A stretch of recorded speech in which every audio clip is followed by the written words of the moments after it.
So ఈరోజు దేవుని వాక్యములో నుండి మరొక అంశంతో నేను మీ ముందు నిలబడుతూ ఉన్నాను.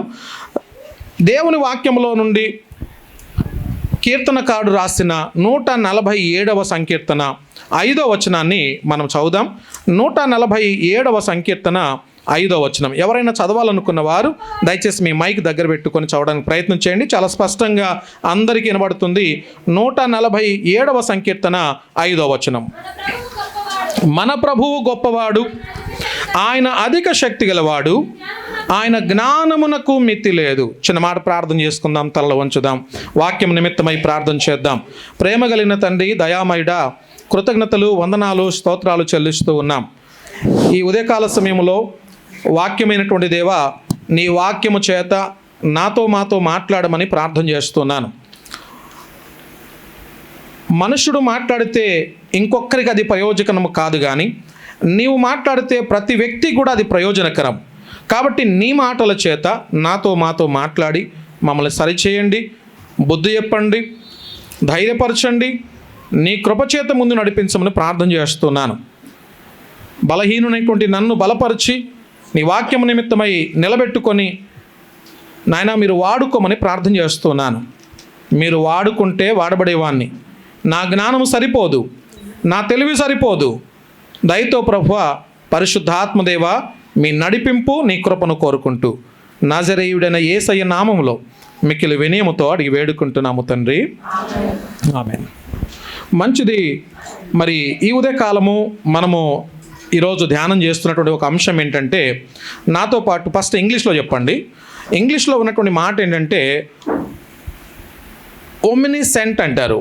అందరూ ఒకసారి చెప్పండి, ఓమినిసెంట్ అనండి.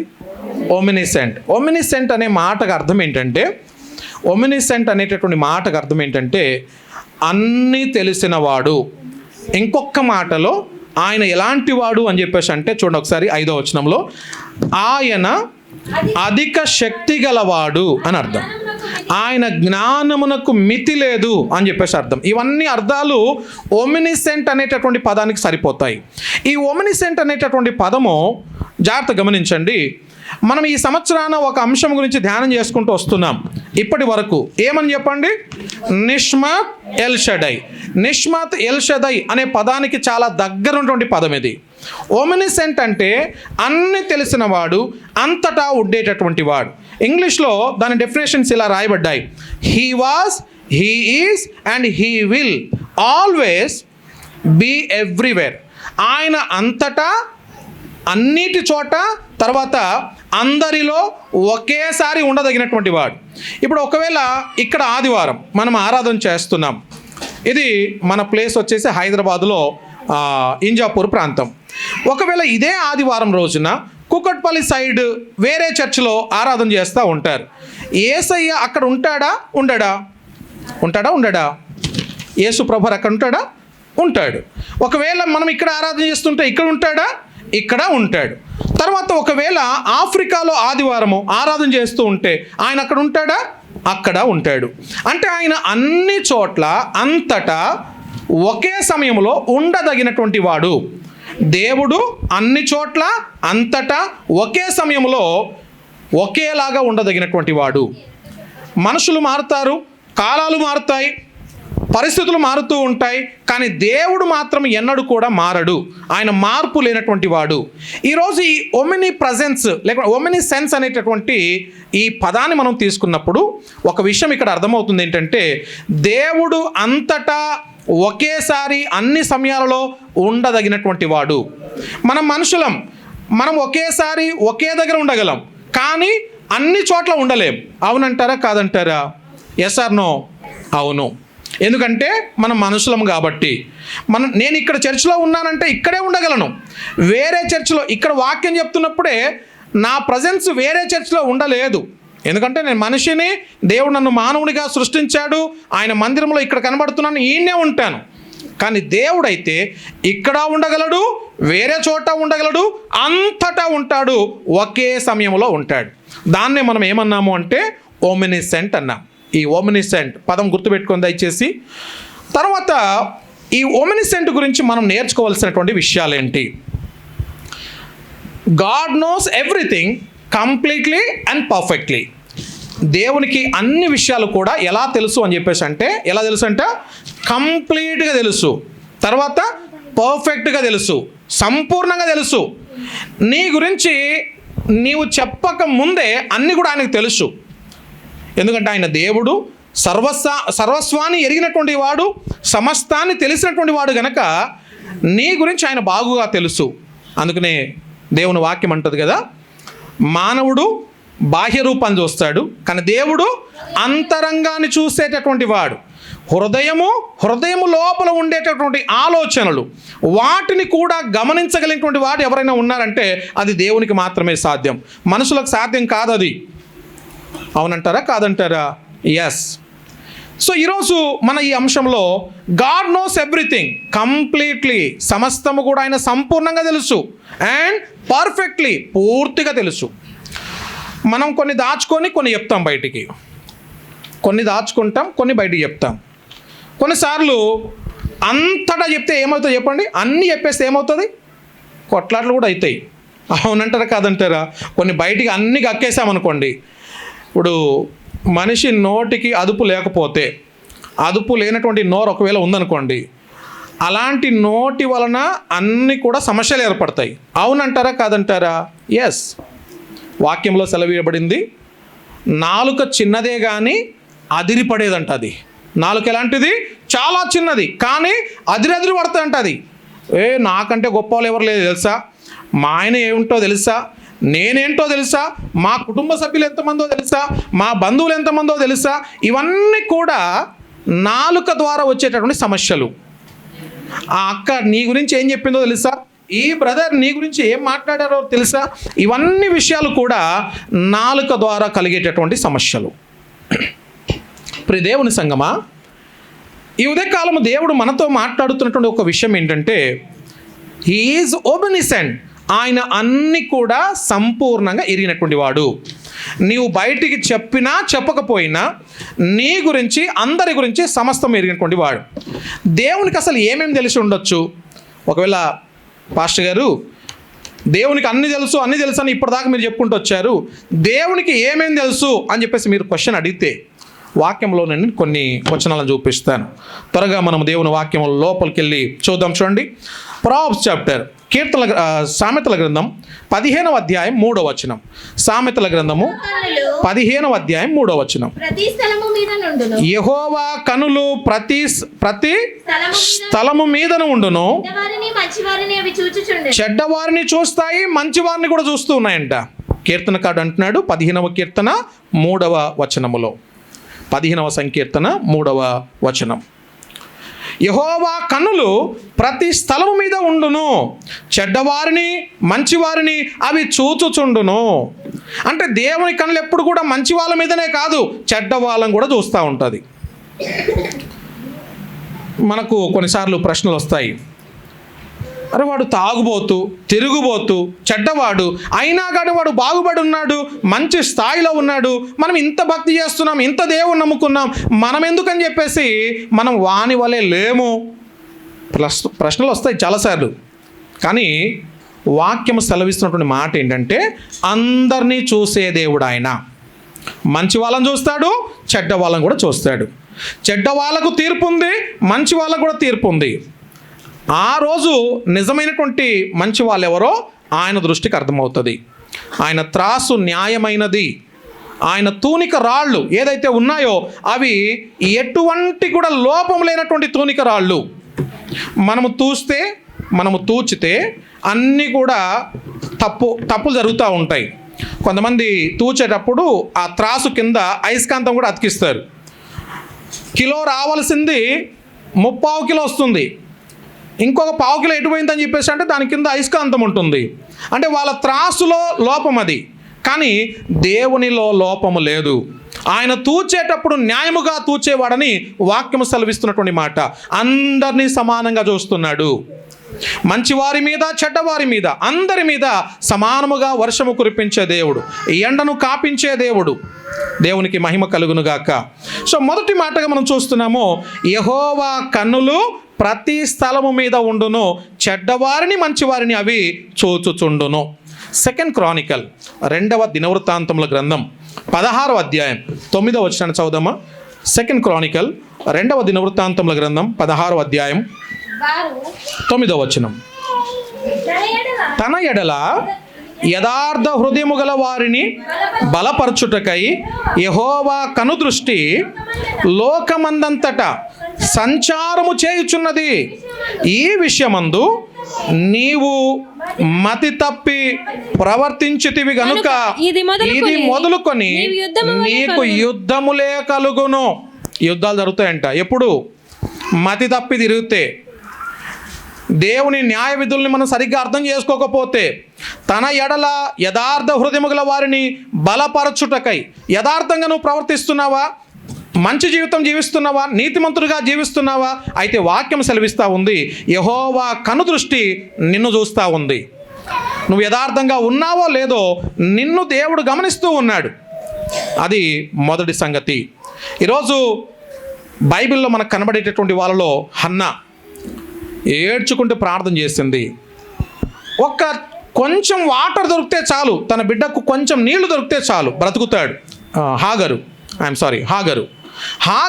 నీళ్ల కొరకు, తన బిడ్డ కొరకు ఏడుస్తూ ఉంది. కానీ దేవుడు ఏం చేశాడు? చూశాడా లేదా? ఆయన చూసేవాడు అని చెప్పేసి అనిపించడం కొరకే, చూచే దేవుడు అని చెప్పేసి అనిపించుకోవడం కొరకే నీటి బుగ్గనే బయటికి వచ్చిందంట. ఎప్పుడు ఎండిపోని ఆరిపోయినటువంటి నీటి బుగ్గ ఒక్క చిన్న బిడ్డ కొరకు దేవుడు అనుగ్రహించాడు. అంటే ఆయన చూచే దేవుడు. మంచి వాళ్ళను చెడ్డ వాళ్ళను అందరినీ కూడా ఆయన చూస్తూ ఉన్నాడు. లోకమంతటిని కూడా ఆయన గమనిస్తూ ఉన్నాడు. ఎవరి పోకడ ఎలా ఉంది, ఎవరి ఆలోచన తీరు ఎలా ఉంది, ఎవరి పద్ధతులు ఎలా ఉన్నాయి, అన్నీ దేవుడు చూస్తూ ఉన్నాడు. మనిషిగా ఇక్కడ ఉంటాము, మనసు ఎక్కడో ఉంటుంది. కొన్ని సందర్భాల్లో అంటాం కదా, దాన్ని బాడీ ప్రజెంట్ మైండ్ ఆబ్సెంట్ అంటారు. Body present mind absent. మనిషి ఇక్కడే ఉంటాం, కానీ మనసు ఎక్కడో తిరుగుతూ ఉంటుంది. డోర్ వేసినామా లేదా, చికెన్ తెచ్చి పెట్టుకున్నామో, ఫ్రిడ్జ్లో పెట్టినామా, బయట ఉందా, పిల్లి వచ్చిందేమో, సడన్గా అది తినేసిందేమో, ఇవన్నీ కూడా ఎన్నో క్వశ్చన్స్ మన లోపల తిరుగుతూ ఉంటాయి. అది మైండ్ ఆబ్సెంట్ అని చెప్పేసి అంటే అలా ఉంటారు. Body present mind absent. Right. ఇక్కడ దేవునికి తెలిసిన విషయాలు అంతటా చూచేవాడు అని మొట్టమొదటి మాటగా హీ సీస్ ఆల్ థింగ్స్. ఆయన అన్ని కూడా చూచే దేవుడు, మొదటి మాట. ఇక రెండో మాట చూద్దాం. ఇంకా దేవునికి ఏం తెలుసు? మత్తయి సువార్త 10వ అధ్యాయం 29-30 వచనాలు చదువుదాం. మత్తయి సువార్త 10వ అధ్యాయము 29-30 వచనాలు. మత్తయి సువార్త 10వ అధ్యాయము 29-30 వచనాలు. నమ్ముచున్న 29-30 అమ్మా. రెండు పిచ్చుకలు కాసుకు అమ్మబడును కదా, అయినను మీ తండ్రి సెలవు లేక వాటిలో ఒక్కటైనను నేలను పడదు. మీ తల వెంట్రుకలన్నీ లెక్కింపబడి ఉన్నవి. దేవునికి స్తోత్రం చెప్దాం. హల్లెలూయా. పాస్టర్ గారు, నేను 10th క్లాస్లో ఉన్నప్పుడు నా తల ఫుల్గా ఉండే వెంట్రుకలతోటి, నా డిగ్రీ అయిపోయిన తర్వాత పెళ్లి చేసుకున్న తర్వాత వెంట్రుకలన్నీ పోయాయి. ఆ వెంట్రుకల లెక్క తెలుసా, ఈ వెంట్రుకల లెక్క తెలుసా అని చెప్పేసి ఒకవేళ క్వశ్చన్ అడిగితే, దేవునికి ఏ వెంట్రుకల లెక్క తెలుస్తో చెప్పండి? నీ తల మీద ఉన్నటువంటి ప్రతి వెంట్రుకల లెక్క ఆయనకు మాత్రమే తెలుసు. చిన్నప్పుడు ఎన్ని ఉండేవే, ఇప్పుడు ఎన్ని ఉన్నాయో, ఇక ముందు ఎన్ని ఉంటాయో అన్నీ కూడా ఎరిగినటువంటి వాడు దేవుడు. అందుకనే ఆయన ఏమన్నాము? ఓమ్నిసెంట్. అందరూ ఒకసారి చెప్పండి, ఓమ్నిసెంట్. ఓమ్నిసెంట్ అనే మాటకు అర్థం ఏంటి? అన్నీ తెలిసిన వాడు, అధిక శక్తిమంతుడు. He knows everything. అంత మాత్రమే కాదు, కంప్లీట్లీ అండ్ పర్ఫెక్ట్లీ. ఆయన అన్ని కూడా ఎరిగినటువంటి వాడు, సంపూర్తిగా సంపూర్ణం అన్ని కూడా ఎరిగినటువంటి వాడు. దేవునికి మహిమ. ఇది రెండవ మాట. He knows all things. ఆయనకు అన్నీ తెలుసు. మొదటి మాట ఏం చెప్పాను? He sees. ఆయన అన్నిటినీ చూచే దేవుడు అని మనం నేర్చుకున్నాం. రెండోది ఏమని జ్ఞాపకం చేసుకుంటున్నాము? ఆయన అన్నిటినీ తెలిసినటువంటి వాడు. అంటే నీ తల వెంట్రుకలు ఎన్నున్నాయో అన్నీ కూడా ఎరిగినటువంటి వాడు. ఇది రెండవ మాట. ఇక మూడో మాట దగ్గరికి వద్దాం. ఒకసారి హీ నోస్ మ్యాన్ కైండ్. మానవుని యొక్క స్థితిగతులన్నీ కూడా ఆయనకు తెలుసు. మానవుల్లో ఉండే అన్ని పరిస్థితులు, నీ హావభావాలు, నీ పరిస్థితులు, బయట కనబడేవి, లోపలున్నవి అన్నీ కూడా ఎరిగినటువంటి వాడు. ఒకసారి వాక్యంలోకి వెళ్ళి ఆయనకి ఏమేం తెలుసు అని చెప్పేసి, ఒకవేళ నా గురించి దేవునికి ఏం తెలిసి ఉండొచ్చు అనే ప్రశ్న మీకు వస్తే, నేను కొన్ని వచనాలు స్పీడ్గా చెప్తాను, కొంచెం ఫాస్ట్గా తెరిచి చూడడానికి ప్రయత్నం చేయండి. మొదటి మాట కీర్తన 44:21. కీర్తన 44:21 తొందరగా చూడండి. 44:21. హృదయ రహస్యములు ఎరిగినటువంటి దేవుడు. దేవునికి స్తోత్రం. చాలు నాన్న. హృదయ రహస్యాలు ఎరిగినటువంటి దేవుడు. Our thoughts he knows our thoughts. నీ హృదయ రహస్యాలు. ఎంతమందికి రహస్యం ఉంటాయి చెప్పండి? రహస్యాలు ఎంతమందికి ఉన్నాయి? సీక్రెట్స్ ఉంటాయా? కొన్ని సీక్రెట్స్ ఉంటాయా? ఎవరితో పంచుకుంటాం? కొన్నిసార్లు బెస్ట్ ఫ్రెండ్స్తో పంచుకుంటారు. బెస్ట్ ఫ్రెండ్స్ని థిక్ ఫ్రెండ్స్ అంటారు, ఫెవికిక్ ఫ్రెండ్ అంటారు, ఇంకేమంటారు, ఇంకా దాదాపు 5 పేర్లు. సో బెస్ట్ ఫ్రెండ్స్తో కొన్ని పంచుకుంటాం. ఈవెన్ బెస్ట్ ఫ్రెండ్ కూడా చెప్పలేనటువంటి కొన్ని విషయాలు ఉంటాయి. He knows everything. నీ లోపల ఉండేటటువంటి ఏమని చదివారమ్మా? 44 రహస్యములు, సీక్రెట్స్. నీ సీక్రెట్స్ అన్నీ కూడా దేవునికి తెలుసు. కొన్ని బయట పెడితే కొట్లాట్లు అయిపోతాయి, యుద్ధాలు అవుతాయి. కాబట్టి బయట పెట్టం, లోపల ఉంటాయి. మనిషి అనుకుంటాడు నన్ను ఎవరు చూడట్లేదని, కానీ దేవునికి తెలుసు అన్నీ కూడా ఆయన చూస్తున్నటువంటి దేవుడు. ఒక రోజున ఒక టీచర్ గారు ఇలా అన్నారు స్టూడెంట్స్ అందరితోటి, పిల్లలు రేపు నేను మీకు ఒకటి ఇవ్వబోతున్నాను అని చెప్పేసి అన్నారు. పిల్లలందరూ కూడా చాలా ఎక్సైటెడ్గా చూస్తూ ఉన్నారు. నెక్స్ట్ డే కొరకు చూస్తూ ఉన్నారు. మా టీచర్ మాకు ఏదో ఒకటి ఇస్తుంది, ఏమి ఇవ్వబోతుంది, ఏమి ఇస్తుందా అని చెప్పేసి ఎదురు చూస్తూ ఉన్నారు, మీలాగనే. అయితే ఆ టీచర్ ఏం చేస్తుందంటే నెక్స్ట్ డే స్కూల్కి వచ్చే ముందు 2 బ్యాగులు మోసుకుంటూ వస్తూ ఉంది. పిల్లలందరూ కూడా టీచర్ వస్తుంది అని చెప్పేసి ఆ టీచర్ వైపుగానే చూస్తూ ఉన్నారు. టీచర్ ఎప్పుడు వస్తా, ఏమి ఇస్తుందా అని చెప్పేసి చూస్తూ ఉన్నారు. ఆ బ్యాగ్లో ఏముండొచ్చు అని చెప్పేసి నక్కి చూడడానికి ప్రయత్నం చేస్తూ ఉన్నారు. ఈలోపు టీచర్ రానే వచ్చేసింది. పిల్లలందరినీ పిలిచింది లైన్గా. ఒక్కొక్కరికి ఒక్కొక్క అరటిపండు ఇచ్చింది. ఏమిచ్చింది? బనానా.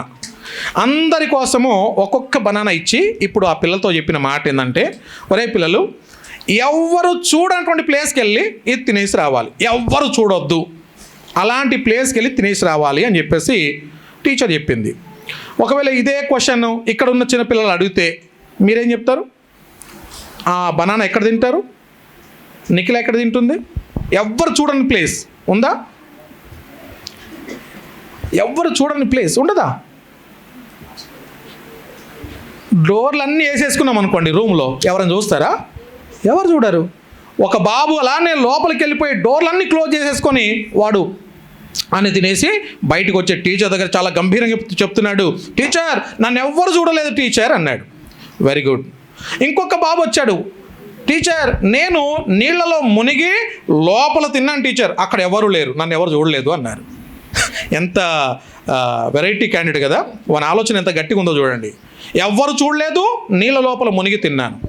ఇంకొకడు అంటున్నాడు, ఇంకొక పాప వచ్చి చెప్తా ఉంది, టీచర్ నన్ను ఎవరైనా చూస్తారేమో అనుకొని దుప్పటి మీద దుప్పటి 10 దుప్పట్లు కప్పుకొని లోపల కూర్చొని తిన్నాను టీచర్, నన్ను ఎవరూ చూడలేదు అని చెప్పేసి ఇంకొక పాప అన్నది. కానీ ఇంకొక బాబు పరిగెత్తుకొని వచ్చి చెప్తున్నాడు, టీచర్ మా ఇంటికి మొత్తం 7 డోర్లు ఉన్నాయి, ఆ 7 డోర్లన్నీ కూడా క్లోజ్ చేసేసి అప్పటికి ఎవరైనా చూస్తారేమో అని చెప్పేసి అనుకొని గంప కప్పుకొని ఆ గంప మీద నుంచి దుప్పటి కప్పుకొని లోపల కూర్చొని తిన్నాను టీచర్, నన్ను ఎవరు చూడలేదని చాలా మరి గంభీరంగా అతను చెప్పుకుంటూ వచ్చాడు. అందరూ చెప్పారు కానీ ఒక పాప మాత్రం ఆ క్లాస్లో మరి స్మార్ట్గా ఉండేటటువంటి ఒక పాప, స్మార్ట్గా అంటే కొంచెం పొట్టిగా ఉండొచ్చు, దగ్గరకు వచ్చి జ్ఞానవంతురాలు, ఈమె వచ్చి టీచర్తో చెప్తా ఉంది, టీచర్ నేను ఎక్కడికి వెళ్తున్నా కానీ ఒక్కరు మాత్రం నన్ను చూస్తున్నారు, నేను ఎక్కడెక్కడో వెళ్ళి తినేసి వద్దాం అనుకున్నాను, కానీ ఎక్కడికి వెళ్ళినా కానీ ఒక్కరు మాత్రం నా వెనకనే ఉంటున్నారు, వాళ్ళు నన్ను చూస్తున్నారు అని చెప్పేసి అన్నదండి. ఎవరు వాళ్ళు అని చెప్పేసి అంటే అప్పుడు ఆ పాప చెప్తా ఉంది, దేవుడు చూస్తున్నాడు. హల్లెలూయా. మన సీక్రెట్స్ దేవుడు చూస్తున్నాడు. మన ఫోన్ లాక్ తెలియకపోయి ఉండొచ్చు. కొంతమందికి ఈ వాట్సాప్లలో సీక్రెట్ చాట్స్ ఉంటాయి, కొంతమందికి సీక్రెట్ యాప్స్ ఉంటాయి. ఆ యాప్ని కనిపించకుండా హైడ్ చేసి పడేస్తారు. అది భార్యకు కనిపించవద్దు, లేకుంటే భర్తకు కనిపించవద్దు, పిల్లలకు కనిపించవద్దు, లేకుంటే పిల్లలే కొన్ని సందర్భాలలో తల్లిదండ్రులకు కనిపించవద్దు. న్యూస్లు ఈ మధ్యలో వింటున్నారో లేదో నాకు తెలియదు, మీరు దాదాపుగా చూస్తూ ఉంటారు. ఒక చిన్న బాబు 8th క్లాస్ చదువుతున్నటువంటి అబ్బాయి, 8వ తరగతి చదువుతున్నటువంటి అబ్బాయి, 13 సంవత్సరాలు ఉండొచ్చు హార్డ్లీ. ఈ 13 సంవత్సరాల అబ్బాయి చిన్న పాప 5 సంవత్సరాలు ఉన్నటువంటి పాపను పాడు చేసేసాడు. ఎలా పాడు చేయగలడు అని చెప్పేసి ఆశ్చర్యపోవలసిన పని లేదు. వాడిని అడిగితే చెప్పిన రీజన్ చెప్పనా? వాళ్ళ ఆ రీజన్ చెప్తున్నప్పుడు, పోలీసులు అడుగుతున్నప్పుడు అతను చెప్పిన మాట ఏంటంటే, వాళ్ళ తల్లిగారి ఫోన్ తీసుకున్నాడు. ఆ తల్లి ఫోన్లో ఫోల్డర్స్లో అన్నీ కూడా అన్వాంటెడ్ థింగ్స్ ఉన్నాయి, చూడరానటువంటి నీలి దృశ్యాలు, ఇవన్నీ కూడా కనిపించాయి తల్లి ఫోన్లో. అవి చూసి చూసి వీడు అలవాటు అయిపోయి ఇప్పుడు ఏం చేస్తున్నాడు, బయట దాన్ని ప్రయోగంగా చేయడానికి ఇష్టపడుతూ ఉన్నాడు. నేను కూడా ప్రయోగం చేస్తాను. ఎంత ఘోరమైనటువంటి పరిస్థితుల మధ్యలో పిల్లలు ఉన్నారో చూడండి. ఎవరు చూడట్లేదని చెప్పేసి అనుకుంటున్నారు, కానీ దేవుడు మనల్ని చూస్తున్నాడు. పిల్లలారా, పెద్దలారా, యవనస్తులారా, మీ తల్లిదండ్రులు అన్ని వేళలా మీ వెనక ఉండకపోవచ్చు, మీ పాస్టర్ గారు ఎప్పుడూ మీ వెనక ఉండకపోవచ్చు, కానీ దేవుడు మిమ్మల్ని చూస్తున్నాడు. నా భర్త లేడు కాబట్టి నేను ఏమైనా మాట్లాడుకోవచ్చు, నా భార్య లేదు కాబట్టి నేను ఏమైనా చేయొచ్చు, నా అత్తమామలు లేరు కాబట్టి నా ఇష్టానుసారంగా నేను ఉండొచ్చు. ఇవన్నీ కూడా పక్కన పెట్టేయాలి. ఎందుకో తెలుసా? దేవుడు చూస్తున్నాడు. He knows our thoughts. నీ సీక్రెట్స్ అన్నీ కూడా ఎరిగినటువంటి వాడు. నీ భర్తకు అర్థం కాకపోవచ్చు, నువ్వు ఏ యాప్ ఓపెన్ చేస్తావో, ఎందులో ఉంటావో, ఎందులో ఉండకపోవచ్చు కొంతమందికి, కానీ అన్నీ కూడా ఆయనకు ఎరిగినటువంటి వాడు, అన్నీ తెలిసినటువంటి వాడు. రెండవ మాట అందులోనే హీ నోస్ మ్యాన్ కైండ్ అని చెప్పేసి అన్నాను కదా. మానవుని గురించి దేవునికి ఇంకేం తెలుసు? ఒకసారి చూడండి, కీర్తనకారుడు 139వ కీర్తన 4వ వచనంలో అంటున్నాడు ఒక మాట. 139వ సంకీర్తన 4వ వచనం, త్వరగా తీసావండి. యెహోవా మాట నా నాలుకకు రాక మునిపే అది పూర్తిగా తెలుసు. నా నాలుకకే రాలేదు మాట, కానీ దేవునికి ఏం తెలుసు అంట? నా మాట తెలుసు. దేవునికి స్తోత్రం. హల్లెలూయా చెప్దాం అందరం, హల్లెలూయా. నిద్రపోకుండా జాగ్రత్తగా వింటున్నటువంటి వాళ్ళు మాత్రమే చెప్పండి హల్లెలూయా. దేవునికి స్తోత్రం. సో ఇక్కడ నా మాట నా నాలుకకు రాకముందే పూర్తిగా నీకు తెలుసు. అది నేను చెప్పకముందే, నేను ఆ పూర్తి మాట మాట్లాడకముందే నా మాటలన్నీ నీకు తెలుసు నాయన అంటున్నాడు.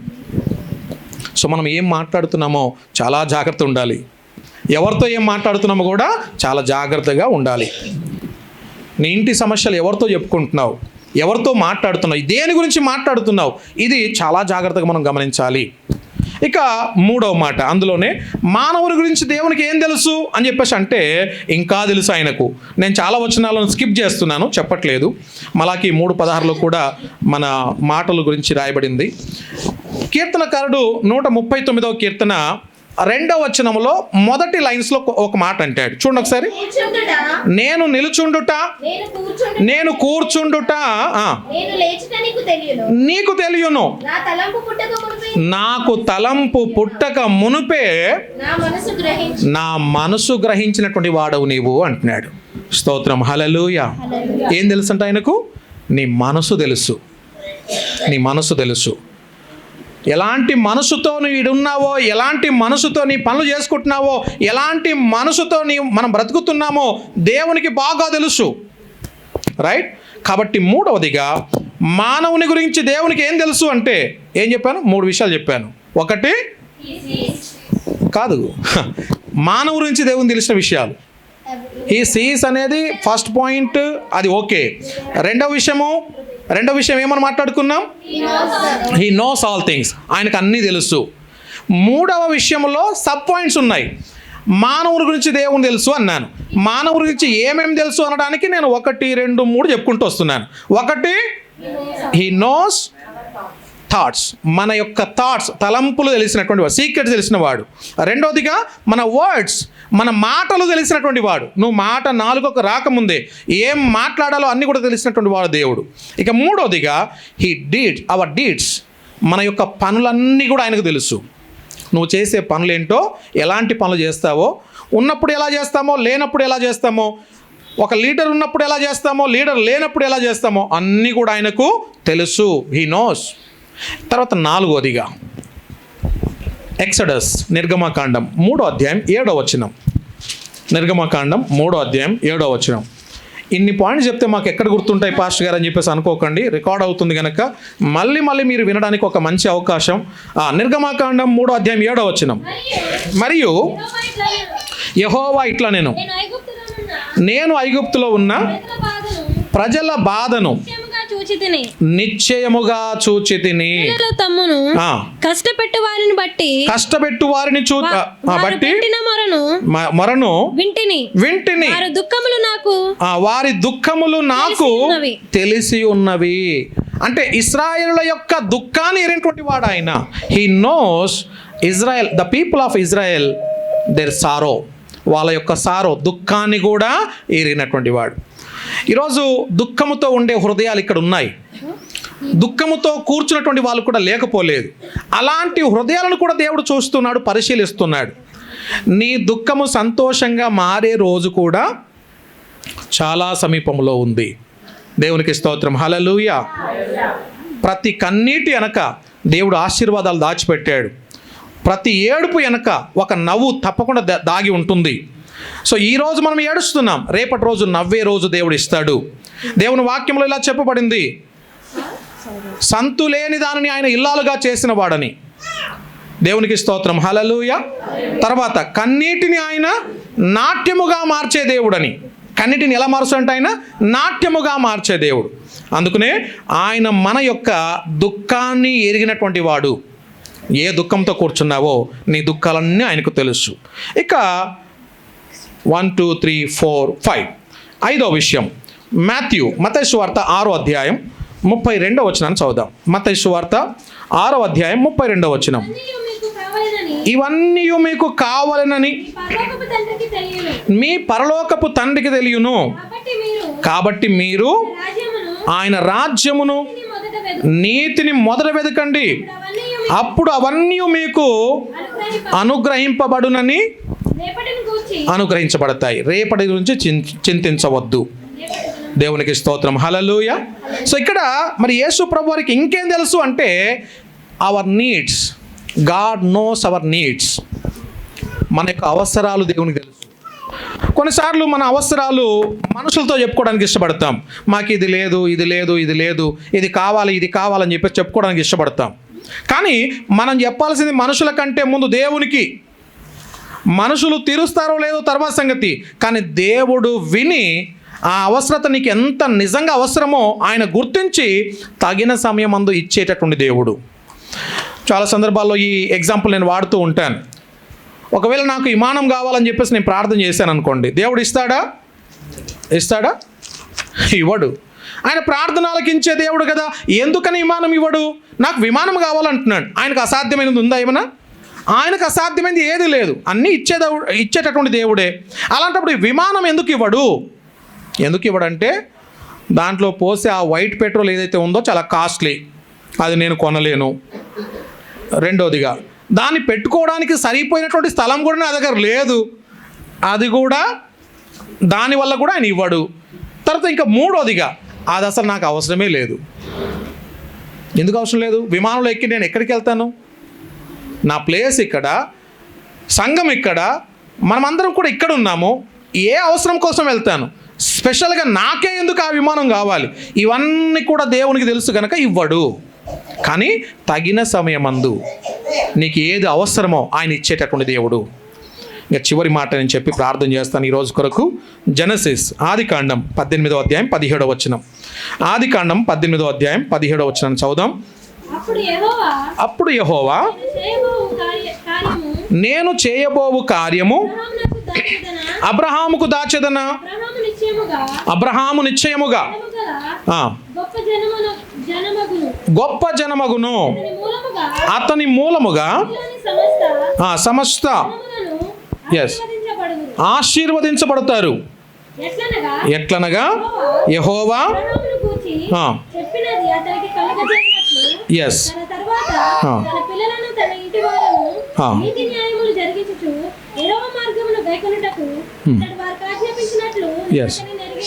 ఎరిగి ఉన్నాను. చాలండి. ఇక్కడ దేవునికి ఇంకేం తెలుసు అని చెప్పేసి అంటే నీ డివోషన్స్ తెలుసు దేవునికి. He knows your devotion. Devotion అనే మాటకు అర్థం ఏంటంటే, ఇంకొక మాట అర్థం కావడానికి 22వ అధ్యాయం, అదే ఆదికాండం 22వ అధ్యాయం 11-12 వచనాలు చదువుదామా. 22:11-12 వచనాలు. యెహోవా దూత పరలోకం నుండి అబ్రహామా అబ్రహామా అని అతన్ని పిలిచెను. అందుకతడు చిత్తము ప్రభువా నేను. అప్పుడు ఆయన ఆ చిన్నవాని మీద చెయ్యి వేయకుము, అతని ఏమీ చేయొద్దు, నీకు ఒక్కడై ఉన్న నీ కుమారుని నాకియ్య వెనుతీయలేదు గనుక నీవు దేవునికి భయపడువాడవని ఇందువలన నాకు కనబడుచున్నదనెను. దేవునికి స్తోత్రం. హల్లెలూయా. అబ్రహాం ఏం చేశాడంట? ఒక్కగానొక్క కుమారుని తీసుకొని వెళ్ళి బలియమన్నాడు. బలి కోసం సిద్ధపరిచేశాడు. కట్టెలు పేర్చేశాడు, కట్టెల పైన కుమారుని పడుకోబెట్టేశాడు. ఇప్పుడు కత్తి పైకెత్తాడు. కత్తి పైకెత్తి కుమారుని బలిద్దాం అనుకున్న టైంలో ఆగు అబ్రహాము అని చెప్పేసి అన్నాడు. అని ఇప్పుడు అంటున్నాడు, నీవు నా ఆజ్ఞను గైకొనేవాడవని, నా మాటను శిరస్సావహించేవాడవని, నీకు ఉన్న ఒక్కగానొక్క కుమారుని ఇయ్యడానికి వెనుక తీయలేదు గనక ఇందును బట్టి నీ డివోషన్ ఏంటో నాకు తెలుస్తుంది. అంటే నీ హృదయంలో ఉన్నటువంటి ఆ ధ్యానం ఎలాంటిదో నాకు తెలుసు అని అబ్రహాముతో దేవుడు ఆశీర్వచనాలన్నీ కూడా చెప్పడం మనం వింటాం. ఆకాశ నక్షత్రముల వలె చూడడానికి ఆకాశంలో ఎన్ని నక్షత్రాలు ఉంటాయో అంత గొప్ప సమూహాన్ని నీకు ఇవ్వబోతున్నాను. ఇసుక రేణువులాగా నేను నిన్ను దీవించబోతున్నాను. నిన్ను దీవించేవారిని నేను దీవిస్తాను, నిన్ను శపించేవారిని శపిస్తాను. ఇవన్నీ కూడా అబ్రహాము దీవెనలు. దేవునికి మహిమ కలుగును గాక. ఈరోజు మనం 3 విషయాలు నేర్చుకున్నాం. ఒకటి, హీ సీస్ ఆల్ థింగ్స్, ఆయన అన్నీ కూడా చూచే దేవుడు. రెండోదిగా, హీ నోస్ ఆల్ థింగ్స్, ఆయనకు అన్నీ తెలుసు. ఆయనకు తెలియదంటూ ఏది లేదు, దేవునికి తెలియనిదంటూ ఏది లేదు. ఇక మూడోదిగా, హీ నోస్ మ్యాన్ కైండ్, మానవుని యొక్క హృదయ రహస్యాలన్నీ కూడా ఎరిగినటువంటి వాడు, మానవుని గురించి చరిత్ర మొత్తం తెలిసినటువంటి వాడు. ఏమేం తెలుసు అని చెప్పేసి అంటే ఏం చెప్తారు? మానవుని గురించి దేవునికి ఏం తెలుసు అంటే ఏం చెప్తారు? ఆలోచనలు తెలుసు, మన మాట నోటికి నాలుకకు రాకముందే తెలుసు, మన పనులన్నీ కూడా తెలుసు, మన దుఃఖము తెలుసు, మన అవసరాలు తెలుసు, మన ధ్యానము కూడా ఎరిగినటువంటి వాడు.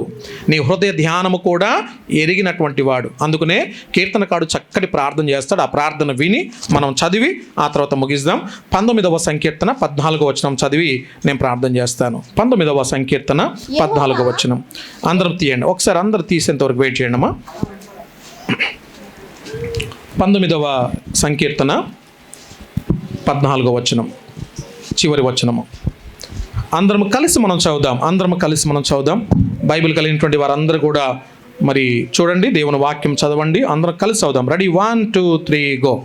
యెహోవా నా ఆశ్రయ దుర్గమా, నా విమోచకుడా, నా నోటి మాటలను నా హృదయ ధ్యానమును నీ దృష్టికి అంగీకారములగునుగాక.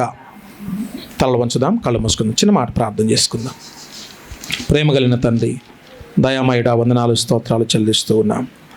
ఈరోజు మీరు ఒమినిసెంట్గా అన్ని సంపూర్ణముగా సమస్తము ఎరిగినటువంటి దేవుడవుగా, మా పరిస్థితులన్నీ చూస్తున్నటువంటి వాడవుగా, మా రహస్యాలన్నీ ఎరిగినటువంటి దేవుడవుగా, మాకున్నటువంటి సమస్తాన్ని కూడా, మానవునిలో ఉన్నటువంటి ప్రతి అంశాలు కూలంకషంగా ఎరిగినటువంటి దేవుడవుగా మీరు మాకు దొరికినందుకు వందనాలు స్తోత్రాలు చెల్లిస్తూ ఉన్నాం.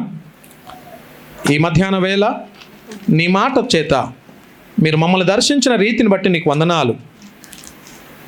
అబ్రహాము యొక్క హృదయ రహస్యాలు, హృదయ ధ్యానం ఎరిగినటువంటి దేవుడవు. ఇక్కడ దావీదు మాట్లాడుతున్నటువంటి మాట ప్రకారంగా నా హృదయ ధ్యానము నీ దృష్టికి అంగీకారములగునుగాక. అలాంటి హృదయ ధ్యానాలు మా లోపల కలగచేయండి. నిన్ను గురించిన ఆలోచన తప్ప వేరే అవసరత లేనటువంటి ఆలోచనలు మా లోపల రాకుండా మమ్మల్ని నీ కృపచేత కట్టడి వేయమని అడుగుతూ ఉన్నాం. ఈ మధ్యాహ్న వేళ నీ మాట చేత మరొక్కసారి ధైర్యపరిచి బలపరిచి సరి చేసుకునే విషయాలను గురించి సరి చేయడానికి మీరు చూపించిన మీ కృపను బట్టి కృతజ్ఞతలు చెల్లిస్తూ నజరేయుడైన యేసయ్య నామములో మిక్కిలి వినయముతో అడిగి వేడుకుంటున్నాము తండ్రి. ఆమేన్.